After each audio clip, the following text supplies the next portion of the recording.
terima kasih atas kehadirannya. Hari ini khusus kita bawa 2 saksi ya, bukan ahli, saksi fakta yang akan memberikan keterangan yang mudah-mudahan meringankan Roy, Rismond, dan Dr. Tifa. Pertama adalah Pak Yulianto. Pak Yulianto ini adalah mantan komisioner KIP DKI, jadi Komisi Informasi DKI, ketuanya. Pada tahun 2012 beliau mengetahui informasi soal ijazah Jokowi yang diberitahukan oleh tim sukses Jokowi pada waktu itu, yang menceritakan kok fotonya berbeda. Ini Pak Yulianto, ya. Beliau juga aktivis GMNI, ya, dan juga barangkali pendukung Jokowi. Ya, walaupun secara etik tidak boleh mendukung, tetapi secara sosiologis politik ya, kalau GMNI kan kita tahu arah politiknya pada waktu itu. Nah, yang kedua yang akan kita hadirkan adalah wartawan senior, ya, Edi Mulyadi itu temannya, ya, Edi Mulyadi yang kita tahu pernah berpengalaman dengan jin buang anak dan sempat nyantren juga ya beberapa bulan gara-gara hanya pernyataan jin buang anak, dan kita tahu bahwa itu adalah pasal-pasal yang anti demokrasi banyak dikenakan pada aktivis. Tetapi yang kita minta dari Bang Edi adalah kehadirannya ke Yogyakarta pada tanggal 15 April 2025. Karena 15 April itulah yang menandai sebenarnya kehadiran Roy, Rismond, dan Tifa. Jadi 15 April itu para aktivis TPUA termasuk juga aktivis lainnya termasuk juga RRT itu mendatangi Universitas Gadjah Mada untuk meminta klarifikasi dan data terhadap ijazah dan juga skripsi Joko Widodo. Dilanjutkan pada tanggal 16 ke Solo, tetapi RRT tidak ikut ke sana.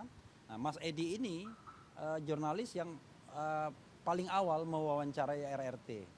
Dan pada waktu itu ada pernyataan dari Dr. Tifa misalnya, kalau mereka datang itu untuk melakukan penelitian. Jadi clear bahwa mereka adalah melakukan penelitian, dan memang terbukti Dr. Tifa sampai saat ini masih melakukan penelitian di 2 universitas untuk gelar doktoral dia. Di UI, di Universitas Indonesia dia mengambil gelar untuk Fakultas Kedokteran S3, dan kemudian di Unpad untuk Visipol. Dan itu bersamaan waktunya. Jadi bisa dibayangkan kan, bersamaan waktunya dan harus selesai Juni atau Juli ini, semester ini, dalam kondisi sebagai tersangka. Nah, untuk selanjutnya bagaimana dengan ahli yang akan diperiksa berikutnya, saya serahkan pada Bang Jamada Girsang untuk menjelaskannya. Baik, rekan-rekan sekalian, selamat pagi semua ya. Masih seger nih suasana. Untuk melanjutkan yang dijelaskan oleh Prof. Refli Harun tadi, kebetulan kami yang mengkoordinir saksi dan ahli yang dipanggil atau yang kita ajukan di Polda Metro Jaya.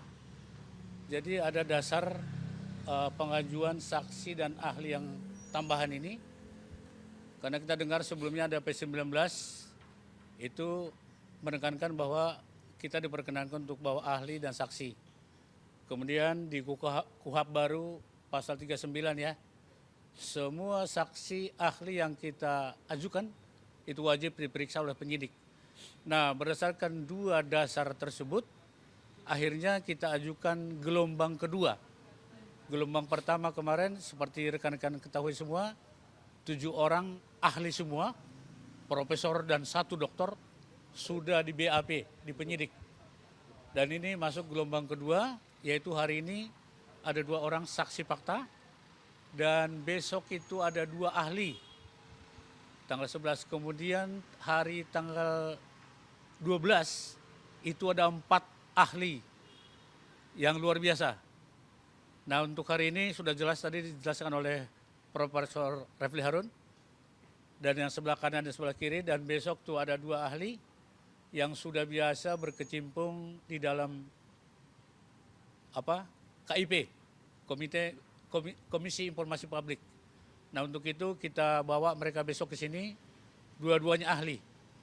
Dan tanggal 12 ada 4 orang ahli lagi. Salah satunya adalah yang kita hormati Komjen Ugro Seno. Dan ini memang kita nantikan, kami spill dulu dari 6 ahli yang selain yang hari ini 2 saksi fakta dan 6 orang lagi nanti kami spill satu yang memang menarik yang kita tunggu-tunggu adalah Komjen Ugroseneo, ahli kepolisian dan ahli hukum acara pidana. Dan ini kita nantikan dan jangan Anda lupakan itu tanggal 12 ya jadwalnya. Kalau besok hanya 2 ahli, tanggal 12 itu 4 ahli sekaligus. Dan yang lain saya tidak spill namanya karena orangnya sangat penting di bangsa dan negara ini saat ini. Dan kita harapkan kehadirannya tanggal 12 dan sudah confirm dengan penyidik. Nah itulah rekan-rekan sekalian pekerjaan kita hari ini, besok dan tanggal 12. 3 hari ini benar-benar kita ajukan yang luar biasa, termasuk hari ini Pak Yulianto dan Pak Edi Mulyadi. Siap, mungkin untuk sementara, untuk sedikit banyaknya mereka akan speed, ya Prof ya? Ya, Oke. silakan Pak Yulianto. Pak Yulianto. Baik. Setelah itu Mas Edi nanti. Terima kasih. Selamat pagi para kawan-kawan media dan para pemirsa. Blokir. Baik. Oke, ya. Baiklah, saya diminta oleh Pak Roy Suryo melalui Pak Refli Harun untuk menjadi saksi Tidak hanya Pak meringankan. Roy Suryo, Roy, Rismond dan Ya, Tifa. RT. Pak Roy Suryo, Pak Rismond dan Dr. Tifa Ya. melalui Pak Refli Harun untuk menjadi saksi meringankan. Pada periode 2012-2016 saya adalah ketua komisioner Komisi Informasi Provinsi DKI Jakarta. Itu periode 2012 sampai dengan 2016. Begitu. Nah, disinilah saya akan membicarakan keprihatinan kita sebagai bangsa karena bagaimanapun juga tim RRT tersebut sebetulnya sedang memperjuangkan hak publik untuk mendapatkan informasi yang baik, benar, dan tidak menyesatkan. Maka dalam kerangka mendapatkan informasi yang baik, benar, dan tidak menyesatkan, mereka melakukan penelitian terhadap beberapa informasi yang berkaitan dengan pencalonan Bapak Jokowi, mulai dari pencalonan sebagai wali kota, sebagai calon gubernur, dan sebagai calon presiden 2 periode. Di mana persoalannya adalah mengenai persoalan keabsahan soal ijazah yang kemudian diindikasikan atau diduga ijazah tersebut palsu. Nah, dalam hal ini sesuai dengan Undang-Undang Keterbukaan Informasi Publik, sebetulnya hak Pak tim RRT tersebut, saya sebut tim RRT tersebut, itu dijamin oleh Konstitusi pasal 28, yaitu sebagai hak asasi manusia, 28J, kemudian juga dia dijamin oleh Undang-Undang Keterbukaan Informasi Publik, yaitu untuk mendapatkan informasi publik yang baik, benar, dan tidak menyesatkan, dan kemudian juga mempunyai hak untuk menyebarluaskan informasi publik tersebut melalui berbagai platform media. Itu adalah hak.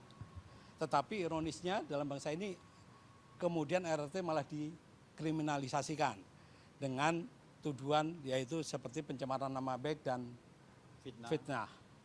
Nah, itu yang memprihatinkan. Sedangkan Undang-Undang Keterbukaan Informasi Publik menjamin hal tersebut.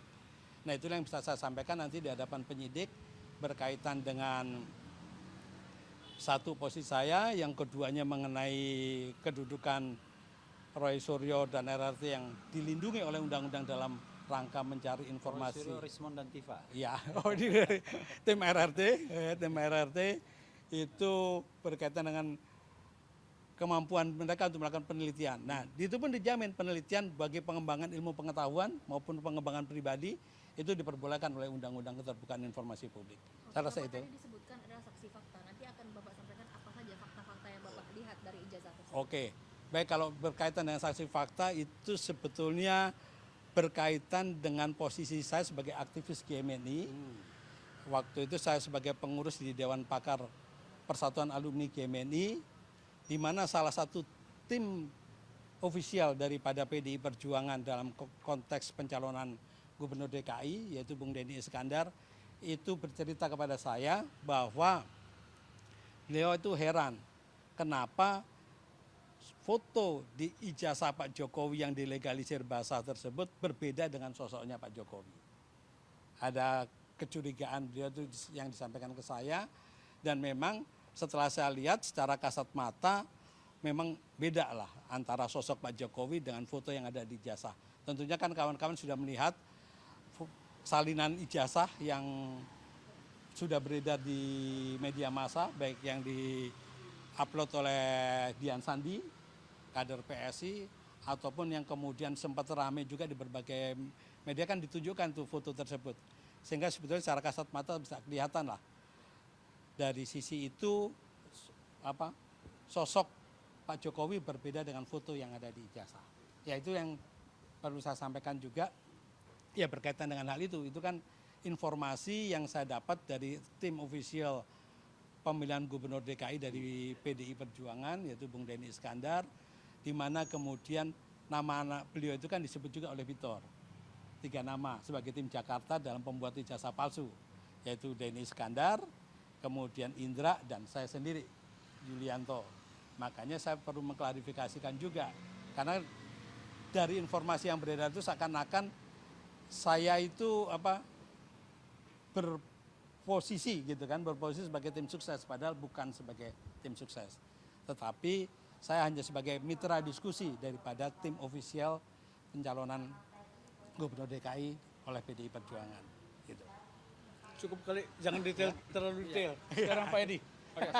Tenang Pak Edi. Ini masuk pertanyaan. Oke. Jangan terlalu detail. Ya, terima kasih. Saya memang diminta oleh RRT untuk menjadi saksi terkait dengan kedatangan RRT dan tim TPWA begitu ya ke UGM 14 atau 15 April, saya lupa tanggal persisnya. Nah kemarin Prof. Refli memberikan arahan pada saya, saksi itu yang mendengar, melihat, mengalami. Ya.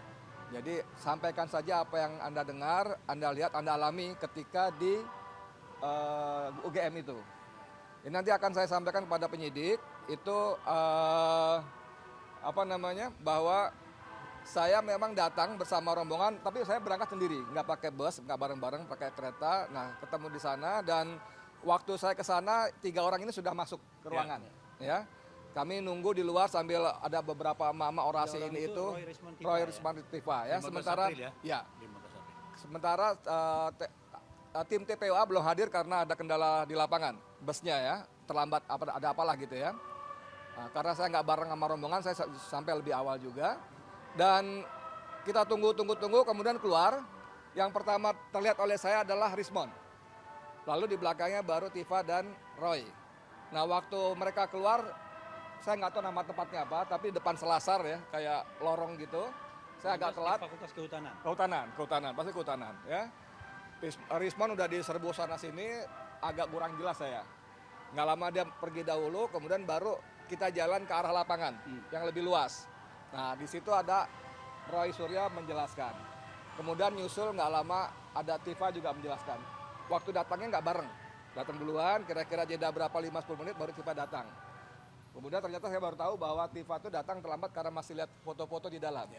Katanya begitu. Nah yang mau saya sampaikan adalah bahwa baik Roy maupun Tiva mengatakan mereka datang sebagai peneliti. Sebagai alumni, sebagai peneliti yang memang datang untuk melihat data-data yang dibutuhkan. Dan di situ mereka mengatakan mereka kecewa karena kalau istilah kata-kata Roy Suryo sebagai pemegang ranking nomor 2 soal keterbukaan informasi publik, ternyata UGM tidak memberikan informasi yang memadai. Data-data yang dibutuhkan sama sekali tidak disediakan. Kecewa. Ada katanya 34 atau 24 yang dijanjikan, tidak ada. Tadinya mereka berharap ada di meja untuk dilihat, diperiksa, tapi ternyata tidak ada. Dan kata mereka, baik Tiva maupun Roy mengatakan mereka kecewa sekali, bahkan sempat mau deadlock. Roy mengatakan intensitas meninggi. Kalau teman-teman lihat video saya sempat ada pertanyaan saya, maksudnya apa intensitas meninggi? Ya karena kita saling bantah. Saling bantah sehingga kami berencana walk out, keluar ruangan. Nah kemudian Roy juga mengatakan mereka datang terkejut begitu masuk, mereka cuma bertiga. Dari 5 orang yang diminta oleh TPWA bertiga. Dan di dalam ternyata ada 16 orang. 16 orang ini bukan cuma pejabat rektorat atau dekanat, tapi juga ada orang-orang yang katanya alumni UGM juga, termasuk salah satu nama disebut Pronojiwo oleh Roy Suryo. Ini sebetulnya Pronojiwo itu orang yang sering membela Jokowi. Ya, disebut ada gitu. Nah, kata Roy ini sebetulnya tidak fair karena kita hanya berlima orang yang terkait betul, sementara mereka bisa datangkan orang sebanyak-banyaknya. Ada 16 orang kata Roy dalam ruangan itu. Ya, nah mereka kecewa dan mau walk out. Tapi kemudian di last minute itulah baru skripsinya dikeluarkan. Skripsi dikeluarkan oleh, kata Roy, Rismond memoto-moto melihat, karena sebelumnya, beberapa waktu sebelumnya dia udah datang, udah melihat dulu ke perpustakaan, dia diizinkan. Tapi waktu itu Rismond moto-moto dan Roy juga moto-moto. Nah, yang disampaikan adalah bahwa Roy mengatakan saya bawa kamera khusus. Jadi hasilnya lebih bagus sehingga bisa diketahui beberapa kejanggalan, misalnya soal fontnya, soal di lembar lembar pengesahan tidak ada nama-nama dosen. Yang paling penting tidak ada kasmujo yang disebut-sebut sebagai dosen pembimbing atau dosen akademiknya. Antara lain nanti akan saya bicara seperti itu. Udah detail itu ya. Tapi jangan terlalu detail lah. Nanti di dalam masih biar soalnya. Sesudah ini ada lagi kompres lagi. Ya, itu kawan-kawan Tapi sekalian, ya. satu pertanyaan lagi boleh ke Pak Edi nih. Ada pertanyaan? Kita usahakan jam 1, jam 2 kelar ya. Mudah-mudahan ya. Karena kami ada agenda lain di Mahkamah Konstitusi. Prof. Kita Refli, sidang di MK pukul 14.30 tapi press conference pukul 13.45. Agendanya? Jadi Agenda sidangnya? ya agenda sidangnya itu pemeriksaan pendahuluan. Jadi insya Allah nanti ya di MK itu pukul 14.30 itu sidang pendahuluan dan hadir semua prinsipal dengan PH-PH-nya 12 orang insya Allah. Dan kita mempermasalahkan pasal-pasal yang memang dijadikan alas untuk menersangkakan 3 orang ini. Roy, Rismond, dan Dr. Tifa. Jadi mudah-mudahan MK cepat ya reaksinya. Karena kita mengajukannya pada Jumat, bukan Jumat kemarin, tapi Jumat sebelumnya. Dan sudah mendapatkan jadwal beberapa hari kemudian. Mudah-mudahan ini memberikan kabar baik bagi kita. Karena tidak hanya untuk kepentingan RRT, tapi ini juga untuk kepentingan kita semua. Karena pasal-pasal ini sering dikatakan pasal karet. Mas Edi Mulyadi sudah pernah mengalami pasal karet tersebut dan MK lah yang kemudian membatalkan atau menghanguskan pasal tersebut, yaitu pasal 14 ayat 1 ayat 2 dan pasal 15 Undang-Undang 1 1946 sebelum kemudian dihapuskan semuanya melalui KUHP yang baru. Tetapi jangan lupa di KUHP yang baru pun ada potensi untuk terjadinya kasus-kasus pencemaran nama baik, fitnah dan lain sebagainya. Padahal ini adalah public domain, domain publik. Nah, kita minta sama MK, kalau berkenaan dengan domain publik tidak boleh ada pasal-pasal fitnah, pencemaran nama baik dan lain sebagainya. Karena itu mengganggu kerja penelitian, kerja intelektual, kerja demokrasi dan lain sebagainya. Oke. Ya, oke ya. Siap, Bang. Yo. Oke. Kita dalam dulu ya. Ya.